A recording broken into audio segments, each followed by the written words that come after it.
আমজাमुनुथि कक माथुमारि बसकांगो फाइ खो खेंका टीबीएससी बुन्डे कास्को डॉक्टर बाबुतु साहा আপনারা জানেন গত প্রায় 2 বছর ধরে সারা পৃথিবী করোনাগ্রস্ত। করোনার আতঙ্কে অফিস আদালত বাজার হাট স্কুল কলেজ সবই বন্ধ, কখনো পুরো বন্ধ কখনো আংশিক বন্ধ, এই অবস্থা চলছে। এখনও করোনা একেবারে লোপ পেয়ে যায়নি। আমাদের দেশে আছে, আমাদের রাজ্যে যদিও ঘটনা প্রায় শোনা যাচ্ছে না, তো বলা যায় না কখন সেটা মাথাচাড়া দিয়ে উঠতে পারে।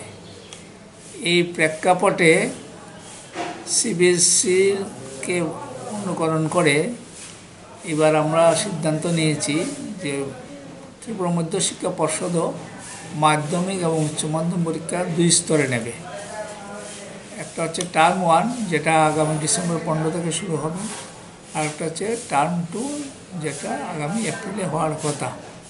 উদ্দেশ্য হচ্ছে যদি এর মধ্যে করোনা মাথাচাড়া দিয়ে দেয় যাতে অন্তত একটা পরীক্ষাও ভালোভাবে নেওয়া যায়, তার ভিত্তিতে ফলাফল করা যেতে পারে।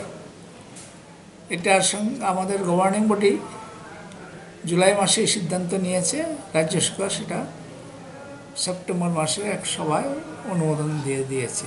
কাজে আমরা সেই লক্ষ্যে এগিয়ে যাচ্ছি এবং রাজ্য সরকারের শিক্ষা দপ্তরের সঙ্গে আলোচনা ক্রমে স্থির হয়েছে এই বছর এই বছরের জন্যে যে পরীক্ষার আগেই প্রি বোর্ড পরীক্ষা এবার হচ্ছে না, তাই এখন পরীক্ষা কতজন পরীক্ষা দেবে সেই সংখ্যাটা জানতে হবে। কাজে পরীক্ষার অ্যাপ্লিকেশন ছাত্রছাত্রীরা করবে 1 নভেম্বর থেকে 15 নভেম্বরের মধ্যে, এবং এই বছরের প্রথম ত্রিপুরা মধ্য শিক্ষা পর্ষদ অনলাইন পদ্ধতিতে অ্যাপ্লিকেশন জমা নিচ্ছে। ছাত্রছাত্রীরা মাধ্যমিকের জন্য 7M এবং 1M এবং সেই ফর্মে থাকবে সাধারণত ছাত্রছাত্রীর নাম, মা বাবার নাম, জন্মসাল, কী কী সাবজেক্টে পরীক্ষা নেবে, এইসব বিষয় এগুলা ফিল আপ করে সে পরীক্ষার ফি সহ সেটা নিজ নিজ বিদ্যালয়ে জমা দেবে।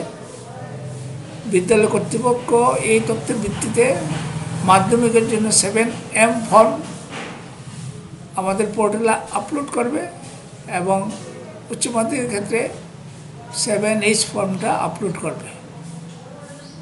কথা ছিল, আমরা বিজ্ঞাপন দিয়ে জানিয়েছিলাম যে এই অনলাইনে অ্যাপ্লিকেশন প্রক্রিয়া চলবে 15 নভেম্বর পর্যন্ত, কিন্তু দেখা গেছে 15 নভেম্বরের পরেও কিছু কিছু স্কুল থেকে অ্যাপ্লিকেশন নিয়ে মাস্টারমশাইরা আসছেন।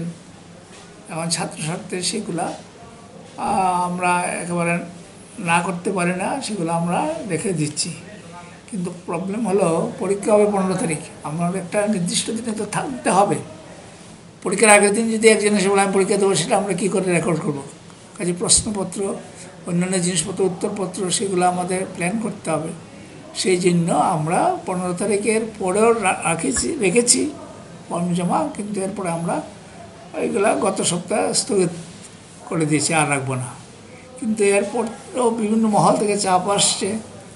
মাননীয় শিক্ষামন্ত্রী মশাই আমাদের রিকোয়েস্ট করেছেন যে 25 তারিখ পর্যন্ত ফর্মটা রাখুন, এরপরে যেন আর না রাখা হয়।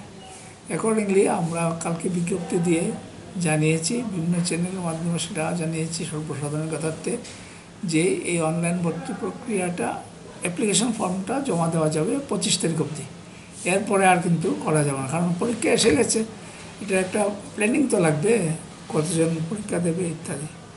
কাজে আপনারা দয়া করে 25 তারিখের মধ্যে যারা যারা এখনও অ্যাপ্লিকেশন ফর্ম জমা দেয়নি তারা স্কুলের মাধ্যমে সেটা জমার কাজটা সম্পন্ন করে ফেলবে।